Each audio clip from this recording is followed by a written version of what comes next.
Savais-tu que pour se protéger de la COVID, il y a un truc assez simple? Suffit de te mettre une casserole sur la tête, de tourner 3 fois sur toi-même en sautant sur un pied, en jonglant avec des œufs et en chantant.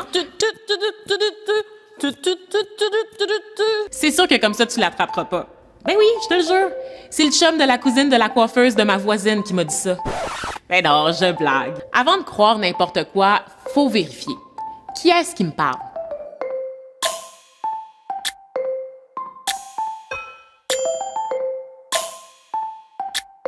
De nos jours, on voit passer beaucoup d'informations, mais vraiment beaucoup. Les œufs, c'est bon pour la santé. Les œufs, ça cause le cholestérol. Ton sac de hockey, il sent les œufs. Comment on fait pour savoir qui croire? Ben, la première chose à faire, c'est de se demander de qui provient l'information. Est-ce que c'est un journaliste sérieux, une scientifique réputée ou une personne fâchée dans son auto? Quand tu vois une nouvelle sur un site, ben, commence par vérifier de quel site il s'agit et quel journaliste a rédigé l'article. Et si tu ne réussis pas à trouver d'informations sur le site, s'il n'y a pas d'onglet à propos ou si le nom du journaliste n'est pas indiqué, peut-être que tu peux commencer à te méfier. Ça vaut la peine aussi de vérifier sur quel sujet ce journaliste a écrit. Parce que s'il écrit à la fois sur les conséquences du réseau de la 5G et de la dernière coupe de cheveux de Marie-Mé, c'est possible qu'il ne soit pas un expert. On va prendre un exemple. J'ai vu passer un article titré « La loi autorisera les agents publics à arracher les sous-vêtements des Australiens pour les vacciner ». Mais si on regarde de plus près, là, on voit bien qu'il n'y a pas de section à propos. Juste une section où le site, mediapresse.info, récolte des dons en se vantant d'être le premier site d'information réellement catholique. Et quand on cherche le nom de la journaliste dans un moteur de recherche, aucun résultat. Donc entre toi et moi, là, il y a des bonnes chances que Michelle Marie, elle n'existe pas pour vrai.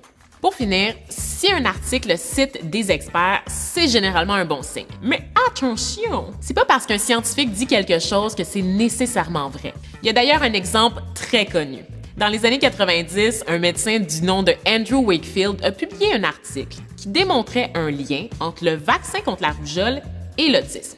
Évidemment, tout le monde a capoté parce que c'était vraiment, vraiment gros. Sauf qu'on a appris par la suite que son étude était mensongère. Elle a même été retirée de la revue scientifique. Puis en plus, on a su qu'il avait fondé une compagnie qui allait vendre des tests pour diagnostiquer l'autisme à des parents stressés. Stressés par quoi? Sa fausse étude. Donc ce monsieur-là avait possiblement menti pour aider sa cause. C'est pour ça que la notion de consensus est importante. Parce que pour vraiment pouvoir faire confiance à une information, même si elle provient d'un expert, il faut qu'il y ait un consensus. C'est-à-dire que la majorité des experts dans le domaine doivent être d'accord. Mais là, ça se peut là, que certains soient en désaccord. C'est normal. Il n'y a presque aucun sujet qui fait totalement l'unanimité. Par contre, si plusieurs experts s'entendent, il y a plus de chances qu'on puisse faire confiance à l'information. Mais là, ça veut-tu dire que tu dois te transformer en détective à chaque fois que tu lis une information? Un peu quand même. Ben, il faut au moins te poser les bonnes questions. Qui a écrit cet article? Est-ce que c'est un site fiable? Et si on cite un expert, est-ce que c'est un expert qui est reconnu? Est-ce qu'il y a un consensus? En te posant ces questions-là, tu vas voir, tu vas éviter les erreurs.